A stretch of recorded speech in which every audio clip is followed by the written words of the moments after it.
Let's start out with a problem. Suppose a population grows according to the formula p equals 10 to the power t, where p is the population size at time t hours. When will the population be 2,500? Maybe this is some kind of bacteria culture that we're looking at that grows pretty quickly. And so let's make a table and look at a graph. P equals 10 to the power t. So when we put in 0, we'll start out with 1. When we put in 1, we'll get 10. 10 squared is 100. 10 to the third is 1,000. 10 to the fourth is 10,000. 10 to the fifth is 100,000. 10 to the sixth is 1,000,000. And now even though it's a little hard to see because the scale is so big, we can see that 10 to the fourth is 10,000. And so x is 4. There's my 10,000. But I want to know when the population will be 2,500. So one way that we can do this is take our ruler, measure halfway between 2,000 and 3,000, draw a line, and then try to drop that line onto our x-axis. So we get somewhere between 3 and 4. It looks like it's a little bit closer to 3, maybe 3.3 or 3.4 than it is closer to 4. But what if we needed to know exactly what time it would be 2,500, not just an estimate? Now, granted, this is not something that we would typically do in the real world. Realistically, an estimate would be enough, but there is a purpose to this. We're going to try to develop a new function. So if we wanted to find out exactly, we would need to solve the equation 10 to the power t equals 2,500. Now, that's not something we can just do. The variable here is in the exponent. We've never encountered this before, a variable inside the function. So let's see if we can consider inverse functions. I need to somehow figure out how to invert this exponential function so that I can get to that t. I know the answer, I've got to get to the input. I know y, I've got to get to x. And so if we know y and we need to get to x, that leads me to think that we need an inverse function. So what do we know about inverse functions? Well, if we have a function, and this function we called p, if we have a function with inputs and outputs, then our inverse function switches the roles. The output of our function becomes the input of our inverse function, and we're going to call this p inverse of t. And the input of our function becomes our output. So the population is our input and our time is the output. And essentially we're going to take this time and stick it in the time column and the population and put it in the first population column.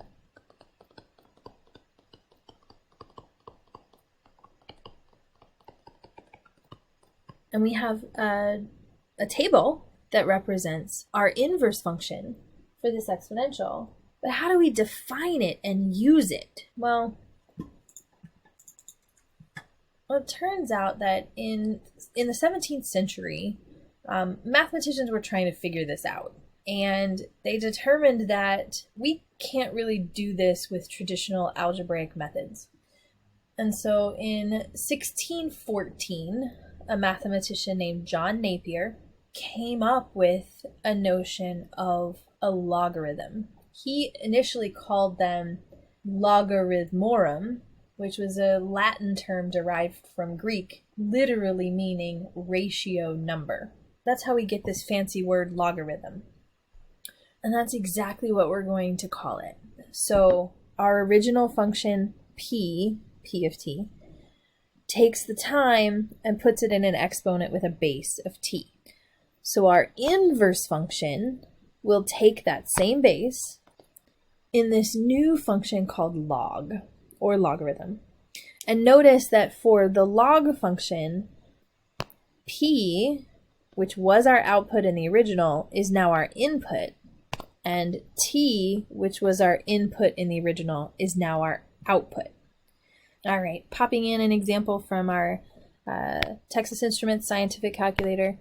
If I look on this calculator and I see lots of different buttons on x squared, notice that x squared is near the square root x function, and notice that the exponent function is near the xth root of a function.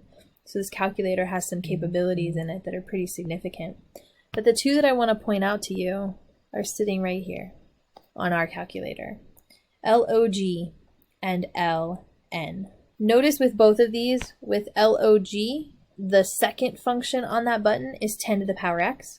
And then with natural log, the second function is e to the x. And so these are inverse functions for base 10 exponents and for base e exponents.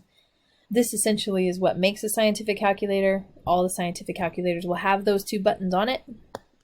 So let's take a look at defining them. The common log is called the common log because we deal with base 10 things. Our money is in base 10, our counting is in base 10. We have 10 fingers. The common log, which is log, is log base 10. So the common log is the inverse function of 10 to the power x. The natural log is the inverse of the e to the x function, our natural exponential function, hence why it's called a natural log. Natural log is written ln instead of log, but it can also be written as log base e of x, being that inverse of e to the power x. Now this says to use the calculator to solve the problem. We're trying to solve 10 to the power t equals 2500. So we need to change that to be common log of the answer equals the exponent. So I'll pull up my scientific calculator here, 2500, and I hit the log button, and I get t is 3.3979 hours. And yes, this is still an approximation because it's a number that goes on forever and ever, but at least now we have a better approximation than just my estimate of somewhere between 3.3 and 3.4.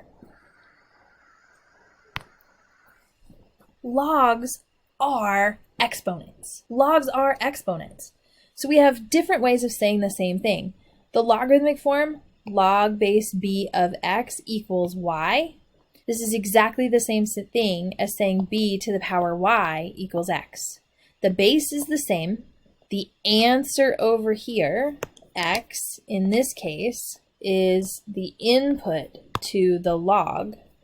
The answer is the input to the log. The base is the same. And the exponent on the base becomes the answer to the log problem. Logs are exponents. The exponent of b needed to get x would be y. We'll talk about this a lot more in subsequent lessons. Let's do a few examples and see if we get what's going on. The first question, log base 2 of 16. This is really asking 2, the base, 2 to what power of 2 gives me 16?